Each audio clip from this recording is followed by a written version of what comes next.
Hello everyone, welcome to How to Solver. Today in this video, I'm gonna show you how to control which apps access your location in your laptop. Before starting the video, please subscribe to How to Solver. So, let's go. For this, you have to open your settings. Now go to Privacy and Security. Now scroll down and click on Location.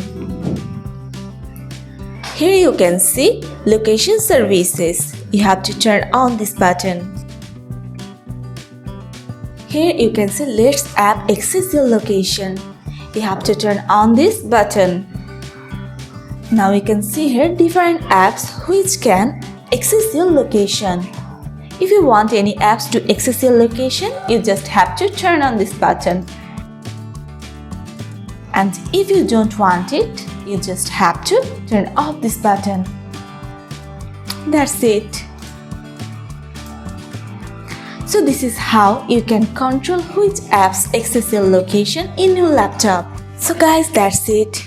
You can do this. I think this video is very helpful to you. If it was, then give a thumbs up and hit the subscribe button. And thanks for watching.